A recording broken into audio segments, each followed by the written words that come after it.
나왔습니다만 예고된 바 트럼프 대통령 집권 2기 의회 연설이 잠시 후 현지에서 이루어질 예정입니다. 저희 유튜브 방송을 통해서 또 실시간 라이브로 통역이 잠시 후에 김유정 아나운서가 또 해드린다고 하니까 관심 있는 분들은 유튜브 방송을 좀 보시고 그쪽으로 가시라는 얘기 같은데 아닙니다, 그거는. 자, 같이 보시면서. 자, 오늘 또 이 내용을 풀어야 되니까 도움 말씀 주시기 위해서 8.15 머니톡 이주연 이사 자리했습니다. 어서 오세요. 안녕하세요. 네. 자, 트럼프 대통령의 의회 연설, 뒤에 또 내용이 있는 것 같고, 첫 번째는 일단 러시아와 우크라이나 전쟁 관련돼서, 지난주였나요? 네. 희한한 또 현상을 봐오긴 했는데, TV를 통해서 우크라이나의 젤렌스키 대통령이 백악관에 초청돼서 이야기하다가 판이 엎어지는 현상을 봤습니다. 우리 방산주가 상대적으로 또 그래서 주목을 좀 받긴 했는데 이 방산 섹터에 대한 의견을 어떻게 게재하실 건지 이주연 이사의 얘기를 좀 들어보죠. 네, 일단은 오늘은 좀 어제 급등을 했던 영향으로 인해서 좀 차익 실현 물량들이 조금 나오고 있긴 합니다만 장기적인 방향성으로 봤을 때는 여전히 좀 유효하지 않나 이렇게 좀 기대를 해보고 있습니다.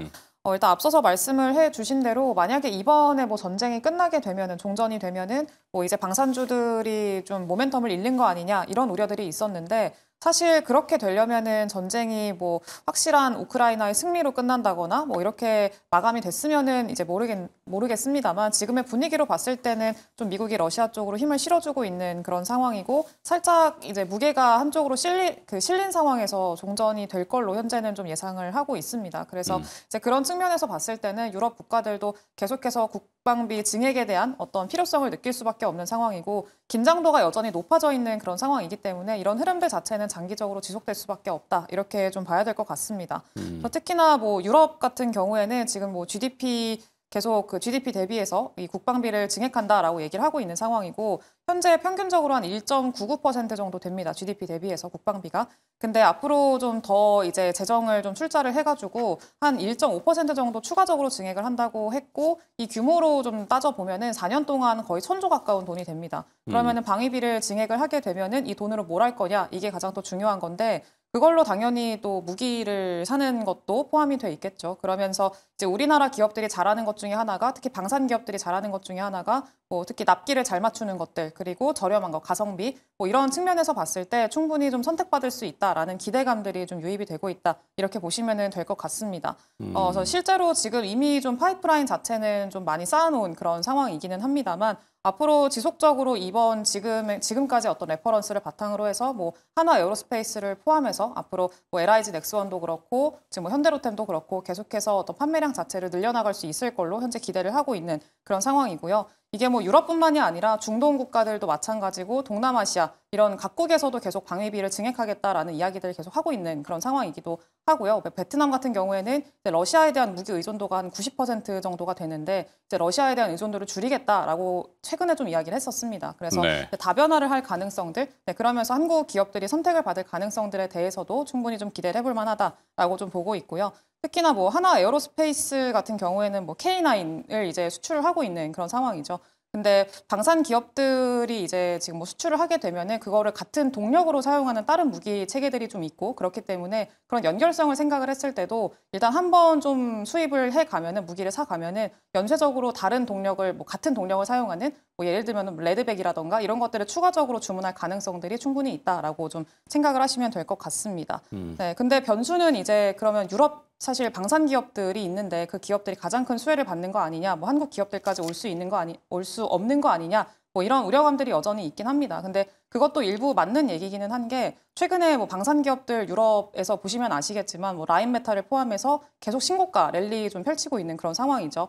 네, 근데 그렇게 신고가를 경신을 하고 있다라는 것 자체가 결국에는 유럽 방산 기업들도 증설을 하게 될 거고 증설을 하면서 유럽에서 늘어나는 수요들을 이 방산 기업들이 가져갈 수 있을 거다라는 기대감 충분히 가져볼 수 있고 한국 기업들이 그 모든 증액에 대한 어떤 부분들을 다 가져갈 수 있을 거라는 과한 기대는 하지 않는 게 좋다라는 것들도 일부 맞는 말이긴 합니다. 근데 다만 역시나 글로벌적으로 봤을 때, 길게 봤을 때 수요가 지금 크게 늘어나고 있는 거 맞고, 그리고 그것들을 다 유럽 기업들에서 감당하기가 어렵다, 단기간 안에 어렵다라는 것들을 감안을 한다면은 충분히 기회는 찾아볼 수 있지 않을까라고 생각을 합니다. 그리고 뭐 절대적인 뭐 지표상으로 봤을 때도 라인메탈 같은 경우에는 최근에 급등을 하면서 PBR이 한 10배 정도에 지금 머무르고 있습니다. 근데 한화 에어로스페이스가 최근에 계속 급등을 하고 있는데 PBR이 한 3.5배, 4배, 4배가 좀 안 되는 그런 수준입니다. 그래서 이제 절대적으로 좀 같은 선상에 놓고 비교를 해봤을 때도 상대적으로 조금 선택받을 가능성이 좀 높지 않나 이렇게 좀 판단을 하고 있어서, 물론 급등 나올 때 추격 매수하는 건 조금 부담이 되긴 합니다만 조금 조정이 나올 때 긴 시계열로 봤을 때는 충분히 접근 가능하다 이렇게 좀 보고 있습니다. 좋습니다. 자, 근데 제가 이제 궁금한 거는 지금 말씀하신 쭉 그런 내용들, 특히 포인트는 유럽향 기회. 뭐 실제 나온 거는 없지만 그렇게 될 수 있을 거라는 기대감. 이 김칫국이 되는 것은 김칫국을 너무 먼저 마시는 것은 아닌지. 그리고 이미 다 알고 있잖아요, 세상이.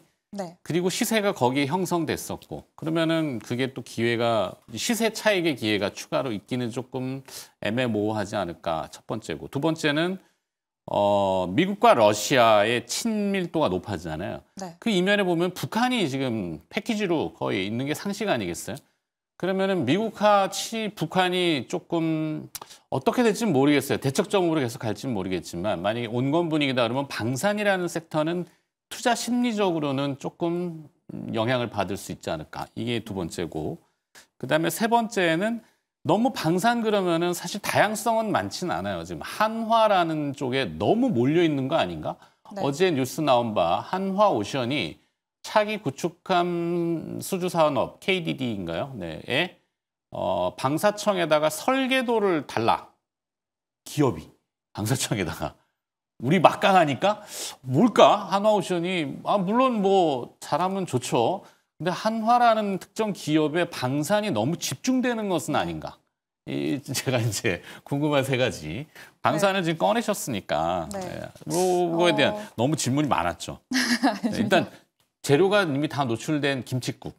요거부터 보면 재료의 추가 가능성 뭐가 좀 그래도 뭐 나와야 되지 않을까요? 이렇게 뭐 수주가? 네, 추가적인 수주를 사실 기다리고 있는 상황인 건데 뭐 네. 아직까지 성사된 게 없다라고 하더라도 일단은 폴란드 쪽으로 수출이 일단 진행이 됐잖아요. 남은 계약 물량들도 있는 그런 상황이고. 근데 일단 폴란드와의 어떤 협력 관계를 바탕으로 해서 이제 우크라이나 쪽까지 그리고 이제 좀 연결해서 유럽 쪽까지 계속 진출할 수 있지 않겠느냐라는 기대감이 일단 1차적으로 있는 거고요. 근데 기업들 폴란드 거래하는 기업들 얘기 들어보면은 폴란드가 성향이 그렇게 좋지가 않아요. 물론 국가 간의 문제를 제가 얘기하고자 하는 건 아닌데 조금 껄끄럽다 뭐 이런 얘기들은 많이 합니다. 그리고 폴란드를 막 이렇게 얘기를 많이 하니까 실체를 접근하는 데 있어서는 조금 점검해야 되는 부분은 분명히 있을 것 같다 이 생각이 있고. 또. 그래서 너무 과도하게 쏠림이 나오는 건 언제나 좀 주의를 해야 되는 거고요. 그리고 뭐 추가적으로 이제 김칫국 말고 다음 질문이 뭐였죠? 미국, 러시아, 친외 북한, 대북 리스크가 올라가기를 원하는 투자자들은 사실 없을 거라고 봐요.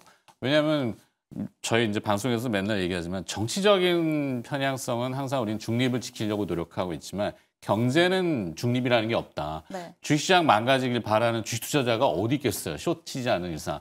근데 이제 대북 리스크가 높아져가지고 전쟁 관련주, 방산주가 올라간다? 다른 시장 다 주저앉아 버리는데 그게 무슨 의미가 있냐 이거지. 그래서 대북 리스크에 대한 컨트리 리스크는 해외 투자자들이 가장 포인트로 보는 포인트잖아요. 대한민국에서 전쟁 이러면은 와, 짐 싸들고 떠나버리는데. 그렇죠. 그래서 그런 게 이제 북한과 어떤 러시아, 미국 간의 그 친밀도가 이렇게 올라가는 부분이 조금 방산 쪽에서는 이게 낮아지는 요인이 아닐까. 좀 어려운 얘기예요, 사실은. 그래서 사실 뭐 이것도 우크라이나 종전과도 비슷한 결이라고 좀 생각이 드는데 뭐 관심도는 좀 줄어들 수는 있습니다. 관심도가 뭐 그때는 줄어들고 예를 들어서 뭐 갑자기 뭐 대북 테마 쪽으로 돈이 쏠린다거나 이런 네. 측면에서 봤을 때는 뭐 심리적으로는 그럴 수 있겠습니다만 다만 이제 최근에 계속 쌓아놓고 있는 그런 수주 잔고라던가 이런 물량들이 좀 있기 때문에 하단을 좀 지지해줄 수 있는 하방들이 좀 단단하다라는 점에 조금 더 초점을 맞춰 두시면 좋을 것 같고 네. 장기적인 어쨌든 사이클적으로 봤을 때 좀 진입을 해 있는 그런 상황이기 때문에 그런 측면에 조금 더 그 집중을 하시는 게 좋지 그렇죠. 않을까. 세 번째는 아까 있잖아요. 한 기업, 네. 사기업이죠. 한화라는 기업에 너무 쏠려가는 건 아닌가. 미국의 방산 기업이 락히드 마틴이 네. 다 가져가 이건 아니잖아요. 그렇죠. 뭐 보잉도 있고 뭐 이런 경쟁 구도가 있기 때문에 근데 우리나라는 경쟁 구도가 점점 약해지는 것은 아닌가. 이게 올바른 길인가? 뭐 그런 거죠. 그거에 대해서는 조금. 저는 이 말씀하신 거에 너무 동감을 하고 있는 부분인데 제가 뭐 강압을 드린 건 아니고. 아, 그건 그럼요.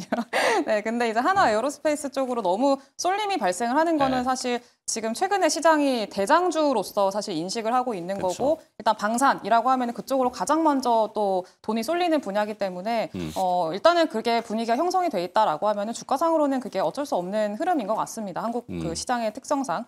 네, 근데 말씀을 해주신 대로 사실 뭐 LIG 넥스원이라던가 현대로템 이런 기업들이 네. 여전히 잘 하고 있고 저는 개인적으로 LIG 넥스원을 좀 많이 이렇게 관심 있게 보고 있는 그런 그렇죠. 상황인데 네. 주가상으로는 많이 좀 따라가지는 못하고 있는 상황이긴 합니다만 대항마가 좀 네. 분명히 필요하죠. 네. 맞습니다. 그리고 오히려 지금 뭐 유럽이라던가 이쪽들도 말씀을 해주시긴 했습니다만 실제로 중동 쪽에 대한 수요도 만만치 않은 그런 상황이고 중동에 대한 기대감이 있는 그런 기업이기도 하고요. 그리고 최근에 또 팔란티어 같은 미국 기업들이 그렇죠. 굉장히 주목을 많이 받았었잖아요. 네. 단순히 지금은 이제 전통 기업, 전통 방산 기업 이런 것들보다는 뭐 대포, 새로운 총알 만들고 이게 아니라 네. 약간 전자 장비 네. 쪽, AI 그렇죠. 뭐 이렇게. AI 이런 것들을 같이 좀 접목시킨 기업들이 더 길게 앞으로 좀 기대할 수 있을 만한 부분들이 많다라고 생각을 해서 LIG 넥스원 같은 경우에는 고스트 로보틱스 또 인수를 해서 뭐 로봇계라던가 그런 로봇 사업들도 같이 하고 있기 때문에 네. 그런 측면에서 봤을 때는 길게 본다라고 하면은 오케이. LIG 넥스원 또 기회를 충분히 찾아볼 수 있지 않을까 이렇게 좀 보고 알겠습니다. 있습니다. 자, 균형점을 조금 맞추는 그런 방산 얘기를 해봤고 두 번째로 넘어가서 트럼프 대통령의 잠시 후 그 의회 연설 이제 뭐 시작 거의 하겠네요. 자, 공공예산 삭감 시 인프라 투자 뭐 이런 얘기가 있는데 이게 뭘까요? 연방정부 개혁을 추진하면서 공공부문 예산을 그렇죠 많이 삭감했죠. 인력도 막 뭐 일 안 하는 공무원 나가라 막 이러고. 네. 자, 그게 이제 우리 기업들한테 어떤 그러니까 미국 민간 기업들이 인프라 투자 뭐 여러 가지 투자를 늘리는 구조로 간다면은 한국 기업들한테 새로운 기회가 되는가?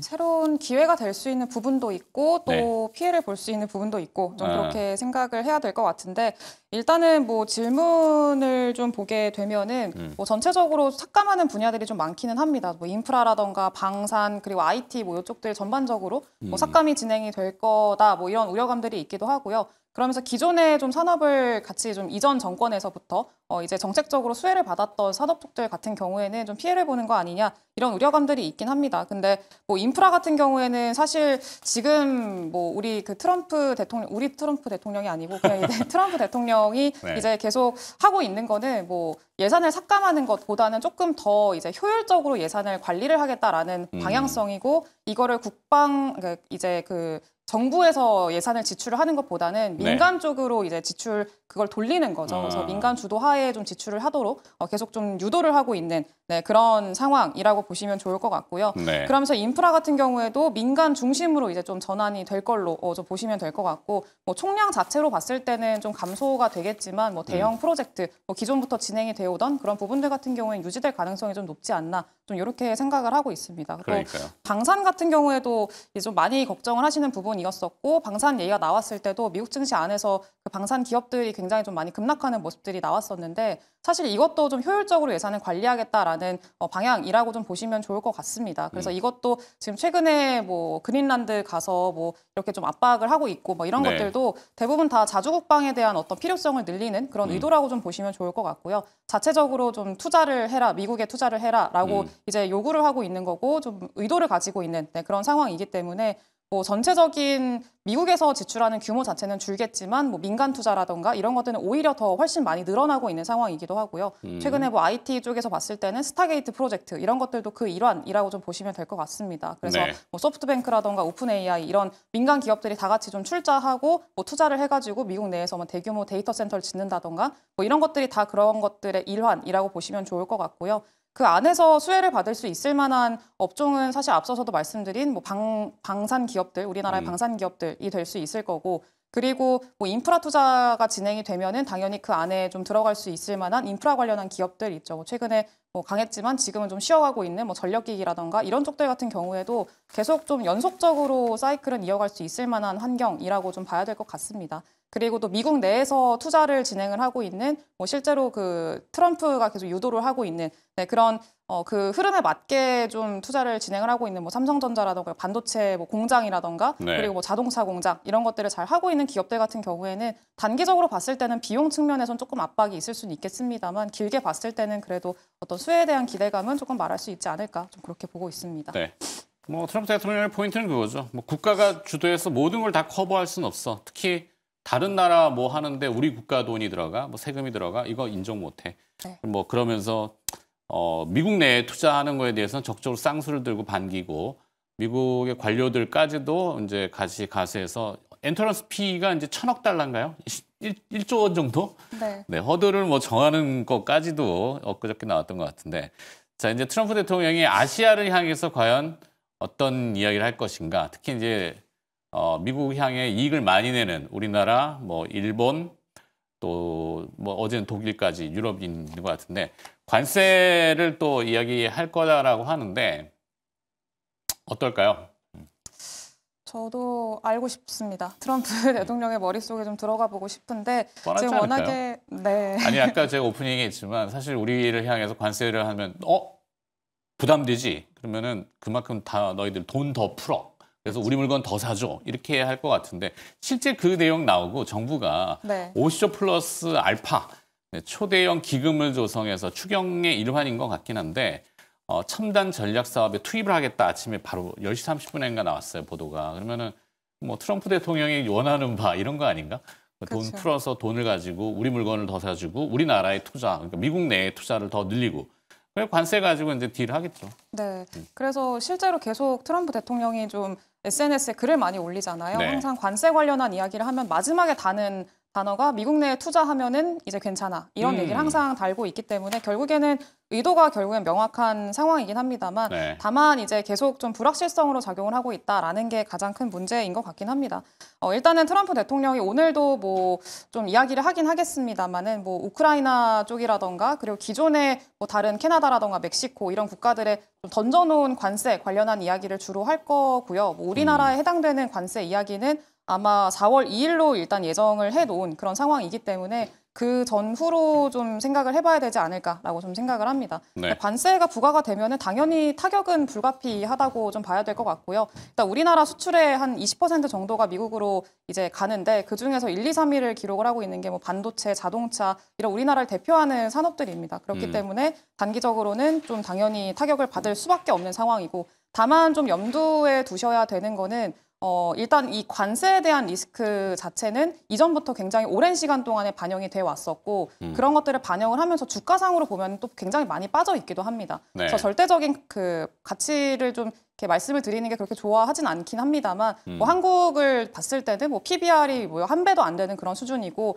전 세계적인 PBR로 기준으로 봤을 때도 훨씬 더 많이 부족해 있는 그런 상황입니다. 그래서 이제 그런 것들을 생각을 하면은 뭐 하단이 그렇게 크게 빠질 만한 그런 구간들은 없고 그리고 시장은 항상 똑같은 이슈에는 좀 익숙해지기 마련이잖아요. 그렇기 네. 때문에 관세 뭐 이런 불확실성들이 나오고 있다라고 하더라도 시장에서는 좀 어느 정도 익숙해지면서 그리고 어느 정도 내성을 좀 만들어 가면서 앞으로 좀 새로운 호재거리 이런 것들을 좀 찾아가지 않을까 좀 그런 측면으로 봤을 때는 계속 좀 하단을 지지해주는 그런 형태로 좀 가지 않을까 그렇게 좀 기대를 하고 있습니다. 그래서 오히려 좀 본업이라던가 그리고 뭐 사이클이 회복되는 점들 이런 것들에 조금 더 초점을 맞춰 보시면은 좋지 않을까 그렇게 좀 보고 네. 있습니다.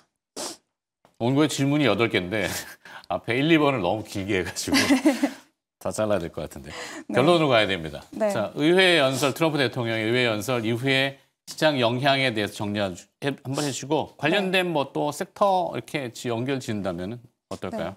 이것도 일단 연설 이후에 어떤 이야기를 하는지 그게 가장 좀 중요할 것 같기는 합니다만 만약에 뭐 조금 그래도 기존에 그 상무부에서 이야기가 나왔었잖아요. 애초에 트럼프 대통령이 뭐 캐나다라던가 멕시코 관세 관련해서 좀 고민을 하고 있다 이런 이야기가 나왔었는데 실제로 좀 어느 정도 완화적인 스탠스를 보여준다라고 하면은 말이 좀 달라진다라고 하면은 그러면은 또 그동안에 이제 많이 눌렸었던 피해를 받았었던 반도체라던가 자동차, 2차 전지 이쪽들 그러니까 과대 낙폭 섹터들이 반등을 할 걸로 좀 기대를 해봐도 좋을 것 같고요. 그리고 만약에 기존의 스탠스대로 간다라고 하면은 또 시장이 약세일 때 주목받았었던 그전에 뭐 트럼프 트레이드라고 해야 될까요? 방산주들 그리고 뭐 조선주들 이쪽들 뭐 LNG 관련한 종목군들 이쪽들에 좀 힘이 실리지 않을까 좀 그렇게 좀 생각을 해야 될 것 같고 지금은 뉴스 플로우에 따라서 시장의 분위기가 휙휙 바뀌기 때문에 그거를 좀 많이 주목을 하셔서 보시는 게 좋지 않을까 좀 그렇게 보고 있습니다. 경우의 수를 둘로 나눠가지고 전략도 두 갈래로 잘 정리를 해주셨네요. 8.15 머니톡의 이주연 이사로부터 트럼프 대통령의 의회 연설과 관련된 시장 영향에 대해서 조금 들여다봤습니다. 오늘 고맙습니다. 감사합니다.